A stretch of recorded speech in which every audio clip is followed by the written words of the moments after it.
After meeting the one and only Ahsoka Tano, Din Djarin and Grogu head to Tython to get some answers in this week's episode of The Mandalorian. But the Empire is hot on their tail, and even though it was one of the shortest episodes of the series, they still managed to squeeze in plenty of Star Wars stuff, so let's take a look. I'm Greg Elliott with Screen Rant, and here's every Star Wars reference and Easter egg in the ominously titled The Tragedy, Chapter 14 of The Mandalorian. This is Tython. That's where we're gonna try and find you a Jedi.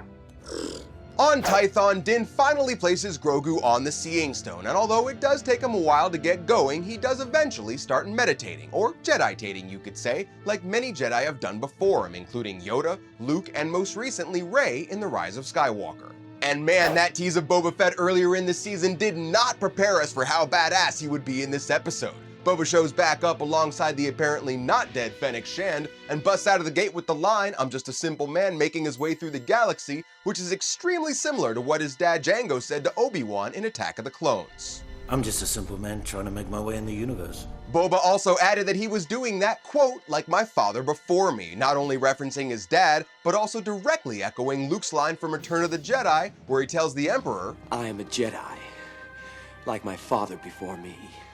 But the biggest takeaway from this episode is that we finally know the truth regarding Boba and Jango's connection to the Mandalorians. In Season 2 of the Clone Wars, Prime Minister Almec explained that Jango was just a common bounty hunter, but well, it turns out that's not exactly the case, and we now know that Jango, like Din himself, was a foundling, which as you might guess, makes Boba a Mandalorian too. Boba mentions the Mandalorian Civil War, and thanks to some handy decoding work by Reddit user Zach Gardner, we know the chain code embedded in his armor mentions Concord Dawn, Jango's home planet in the Mandalore sector, and Jaster Muriel, who in Legends saved and adopted Jango as a child, so it looks like they may have made him canon once again. And of all the Star Wars spacecraft that fans may have been hoping to see in the show, Boba Fett's Slave One would have to be at the top of the list. Boba's iconic Firespray-class interceptor first appeared in The Empire Strikes Back and has been seen various times throughout Star Wars since, including Attack of the Clones and the Star Wars Battlefront video game.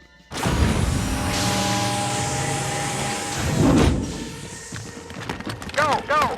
During the Stormtroopers' attack on Tython, we see a Stormtrooper commander. That's the one with the orange shoulder plate bossing everybody around. They use a repeating blaster minigun, which was first seen in The Empire Strikes Back, and after a blaster bolt knocks a boulder loose, Fennec sends it downhill at them, kinda like the Ewoks' tactics in Return of the Jedi, crushing multiple Stormtroopers and the minigun along the way.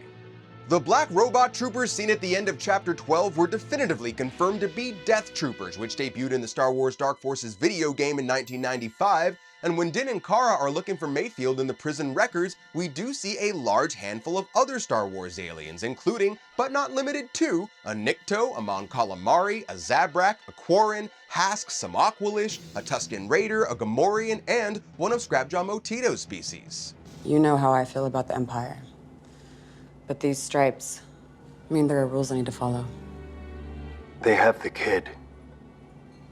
And at the end of the episode, we are treated to little Grogu using the Force on some poor Stormtroopers, including a Force choke, before another one knocks him out with what we like to call a sleepy gun, the blue ring stun blaster round that was first seen in A New Hope and in other places like the Clone Wars. Before knocking him out though, Moff Gideon tells Grogu that he could put an eye out, which while true, might also be a little nod to the popular Star Wars meme of Luke pointing a lightsaber directly at his face.